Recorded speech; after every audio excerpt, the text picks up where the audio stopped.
हमारे साथ बीजेपी सांसद अनिल बलूनी, उनसे हम बात करते हैं। सर, जिस तरह से देखे संसद का जो सत्र था, सर कैसे देखते हैं इस सत्र को? सर आप देखिए, आज संसद का सत्र जो अनिश्चितकाल के लिए स्थगित हुआ है और जब ये सत्र शुरुआत हुई थी तब भी हमने आप सब लोगों से भी बात की थी और विपक्ष से भी बात की थी कि भाई ये सत्र को उपयोगी बनाना है।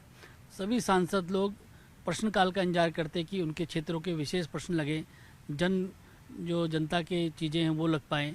इसी प्रकार 0 ओवर चले जिसमें वो अपने लोकसभा के महत्वपूर्ण मुद्दों को उठा सके। और इसी प्रकार से अगर आप देखोगे कि स्पोर्ट्स का बिल पास हुआ, ये ऑनलाइन गैम्बलिंग के बारे में बिल पास हुआ, बहुत ही महत्वपूर्ण बिल थे जिस पर चर्चा होनी चाहिए थी। लेकिन विपक्ष ने जैसे कि ठान लिया है कि चर्चा नहीं होने देनी है।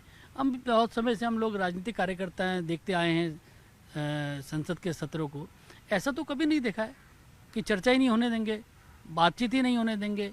हम हर चीज़ के लिए तैयार बैठे हैं सत्ता पक्ष, लेकिन विपक्ष कैसा अड़ियल विपक्ष है। जैसे कि इन्होंने ठान लिया है कि कभी सत्ता में आने, ये इस तरह से कभी सरकार में नहीं आ पाएंगे। जनता देख रही है इनको सबको, तो बड़ा दुखद है जिस प्रकार से इन्होंने पूरे सत्र में किया है। और जनता के जो उपयोग के बहुत सारे सवाल थे जो इस वक्त उठाए जाने थे, सांसदों के प्रश्न थे जो उठाए जाने थे, जो हमारे महत्वपूर्ण बिल थे जिन पर चर्चा होनी थी, लेकिन विपक्ष के अड़ियल रवैये के कारण उन सब पे चर्चा नहीं हो पाई है, उन पर विचार नहीं हो पाया है। और विपक्ष का जो व्यवहार है वो वाकई आपत्तिजनक है।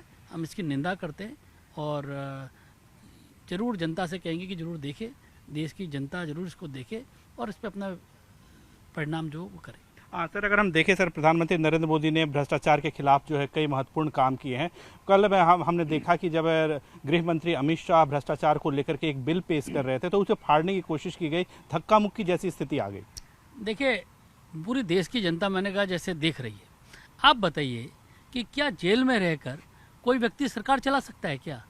क्या मुख्यमंत्री और मंत्री जेल में रह के अपने पद पे रहने चाहिए?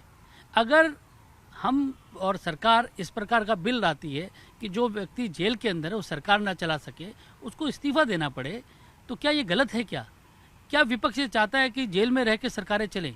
किस प्रकार का विपक्ष है? पूरी देश इस मामले में हमारे साथ है और पूरा देश इसको देख भी रहा है।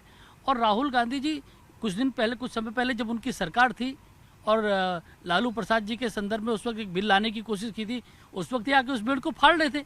उस वक्त कह रहे थे कैसे ऐसा हो सकता है, और आज 180 डिग्री बदल गए। तो इनकी राजनीति झूठ की राजनीति है, दोहरेपन की राजनीति है। और मैंने जैसे कहा कि लोकशाही में जनता तय करती है और ज़रूर जनता तय करेगी कि किस प्रकार का व्यवहार ये राहुल गांधी जी और उनके नेतृत्व जो इंडी गठबंधन है वह कर रहा है। हाँ सर, आखिरी सवाल जानना चाहूँगा कि हमने आपसे बात की थी जब सत्र शुरू हो रहा था, तब भी हमने आपसे बात की थी।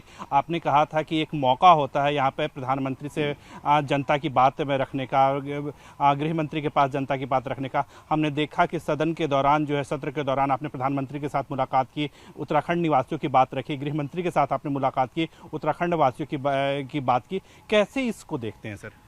देखिए, मैंने कहा कि इस वक्त संसद के सत्र के समय पे पूरी सरकार संसद भवन के अंदर होती है और सभी सांसदों को मौका होता है उनसे इंटरेक्ट करने का। और विपक्ष के पास तो सरकार से मौका होता है कि सरकार से सवाल करे, लेकिन विपक्ष इसमें इंटरेस्टेड नहीं है। सरकार से सवाल पूछने में इंटरेस्टेड नहीं है, केवल हंगामा खड़ा करना इनका मकसद है। और हमने, क्योंकि संसद इन्होंने पूरे टाइम चलने नहीं दिए, लेकिन संसद के बाहर भी हम लोग माननीय प्रधानमंत्री जी से मिले, उत्तराखंड के संदर्भ में बात की, माननीय गृह मंत्री जी से मिले, उनसे उत्तराखंड के कल्याण की बात की। हम खेल मंत्री जी से मिले, उनसे उत्तराखंड के लिए बहुत सारी तैयारी हम लोगों ने की है। हम पीयूष गोयल जी से इस बार सारे लोग मिले, सांसद मिलके। इस बार हमने उत्तराखंड के सभी सांसद मिलके हम तमाम मंत्री गणों से मिले हैं और उत्तराखंड के बारे में कुछ रोड मैप तैयार कर रहे हैं जिससे कि आगे उस पर काम कर सकें। ठीक है, बहुत धन्यवाद। कैमरा पर्सन प्रकाश गुप्ता के साथ विनीत कुमार, न्यूज़ 18 दिल्ली।